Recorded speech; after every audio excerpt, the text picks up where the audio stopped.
Do you Karens ever get tired? I mean, like, do you wake up and just like make the conscious decision to say, you know what, I am going to ruin a black person's day today, right? I'm going to ask to speak to the manager. I'm going to think that this parking space is mine. Oh, they're selling water. I'm going to call the cops because I don't want them selling water. Oh, they're having a barbecue. I don't want them selling barbecue. I'm just going to ruin someone's life today. And I know I'll get away with it because I'm a Karen. Well, case in point, Amy Cooper. She is trending today. She's another Karen. She is trending today because she attempted to weaponize her white woman tears by calling the cops and telling the cops that a man, Christian Cooper, he's a black man, was threatening her. So Christian Cooper, he is a bird watcher, and he was in Central Park in the Bramble area, which is known for wildlife and bird watching. He was there watching birds, and she came through with her dog, and her dog was not leashed. And he politely asked her to leash her dog. And of course, Amy Cooper wasn't going for that. She didn't like that. So she took to her phone, or she told the man, I am going to call the police and tell them that a black man or an African-American man is threatening me. And I'm just going to go ahead and show you the video.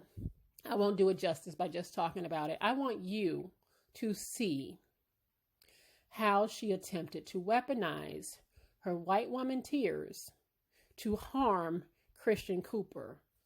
But thank God that the karma came right back to her ass. Okay? So anyway, I'm going to go ahead and show you the video. Take a look at this, guys. Would you please stop? Sir, I'm asking you to stop. Please don't come close to me. Sir, I'm asking you to stop recording me. Please don't come close to me. Please take your phone off. Please don't come close to And me. I'm taking a picture and calling the cops. Please call the cops. Please call the cops. I'm going to tell them there's an African-American man threatening my life. Please tell them whatever you like. Excuse me?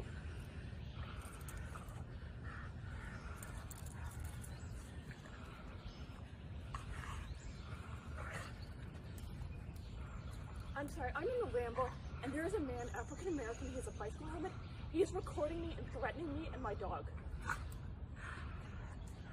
There is an African-American man, I am in Central Park. He is recording me and threatening myself and my dog. And my... I'm sorry, I can't hear you either. I'm being threatened by a man in the Ramble. Please send the cops immediately. I'm in Central Park in the Ramble. I don't know. Thank you. So naturally, when this video went viral, and it moved very quickly and very swiftly through the internets, because, you know, Black Twitter found out this woman's name and where she worked at, all the good stuff, right? What Black Twitter does so well. Then she wanted to issue an apology to everybody that was affected, and also say that she's not racist and she didn't mean to harm that man in any way. And I call bullshit. She absolutely meant to cause Christian Cooper harm. Okay. And it just bothers me so much that these are the kind of things that keep happening over and over and over and over again. Now, I'm grateful that she's receiving her karma pretty swiftly here.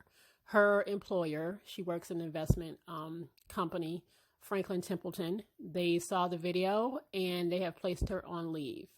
Okay. She probably is as good as fired. And she don't even have the dog anymore. Okay. Which is even more like a double karma for her. The rescue that she got the dog from, they actually removed the dog, or they say that she surrendered the dog, but she doesn't have the dog anymore. All because she thought that the rules and the laws don't apply to her. And because they can walk around feeling like they don't. How many people have we seen walk around? How many Karens have we seen walk around and pretty much walk around with a sense of entitlement that things don't apply to them? And why shouldn't they feel that way? Laws aren't enforced the same way with them that they are with us, which is why I don't align or subscribe to white feminism, because they use that I'm a helpless white woman when it suits them. And they only want us to look out for them and their causes. But when it's with us, they don't want to have anything to do with it. And that's why I always discourage Black women who are trying to align themselves with that. Like, yo, back up and come back over here, because we have our own set of issues that they don't know anything about and they don't want to know anything about. They don't care. They only want to align with them when it comes to the Me Too and stuff like that. But they never come over here and help us out when we have issues going on in our community. And she knows that one of the issues in our community is when Black men are falsely accused of doing things. And this is one of those instances. Again, she attempted to weaponize the police against this man, Christian Cooper. He was just a bird watcher, doing what he always does, minding his business, following the rules. She was the one that was the lawbreaker. And what pisses me off about the NYPD is when they did come out, because remember, she's like, oh my God, I'm getting threatened. They ran, right?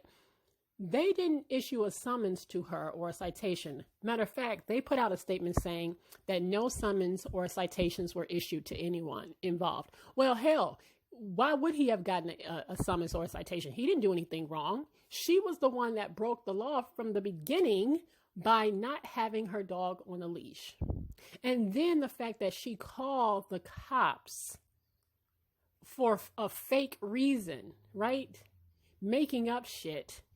That should have landed her down at the police station in the first place. But yet, no summons was issued, no citation was issued. And so these kind of things will keep happening. Thank God that Christian Cooper had the wherewithal to record all of this. Because, it's so funny to me how Black people could tell white people over and over and over again that these kind of things happen to us, and they don't believe it. And then they have to see it, like the video. I was like, oh my God, that is racist. Well, yeah, we've been telling you that you Karens, the Tyrannosaurus Rexes, walk around and they threaten and they pretend that they're threatened, and then they get the cops called on us. And when she says that she didn't mean any harm, she absolutely meant harm, because she knew that could have escalated. This man who was simply minding his business, an avid bird watcher, could have been, kneed in the back and lost his life. There was somebody that just recently lost. I saw the story today about a man who the cop had held his knee in his back so long that the man died. We know how these things go. We know how they can escalate. She knew how it could have escalated, which is why she weaponized her white woman tears. And then she tried to pretend like it wasn't a racism thing. It was a gender thing. Like, well, I was walking in the park and by myself. Oh my God. He offered my dog 3 treats. I was threatened what kind of treats they were. I didn't know what kind of treats they were. Girl, bye. And I saw some women online more upset that the way she was manhandling the dog, the way she was choking the dog. Well, if your dog was on the leash, you wouldn't have had to hold the dog like that. But people were more upset about the fact that she was collaring the dog like that. And this is what we're talking about. Far too many times, Black men have been lynched, have been killed from these false accusations. There was a woman, you've probably seen this in the news recently, who drowned her 9-year-old autistic son, and blamed it on 2 imaginary Black men. She tried to drown him the first time and lead him into the water. Some bystanders saw it and pulled the kid out. She actually took this kid to another canal and actually went through with it and drowned him, and called the cops and said that Black men did it. And guess what? She knew she could do that because she knew that people would be out there looking for Black men, because it had to be true. It had to be true. They know what they're doing when they do it. So we have got to stop. I just wish that they'd stop. I just wish they'd stop. And we have got to stop aligning ourselves with the Karens of the world. When she calls the manager, right? You probably have a Karen at work right now who you can't stand because she always up in somebody's business. She won't mind hers, right? We're sick of it, but we understand that our men are getting killed because of them. So this is just another instance. And now, Karens, I just wish y'all would just shut the fuck up and mind your fucking business. We're sick of you. We are sick and tired of you weaponizing your white woman tears to harm us. We're sick of it. But I'm glad that karma came swift and it came fast. She ain't got her dog and she probably ain't got a job. And now she's like, oh my God, my life is ruined. You could have ruined his life. But you don't care about that. You don't care about that. So anyway, I just wanted to share this story with you guys today. I wasn't sure if you saw this story, but I wanted you to see the video so you can see how they do. All right. Another day, another Karen. Anyway, I'll see you guys on the next video. Like,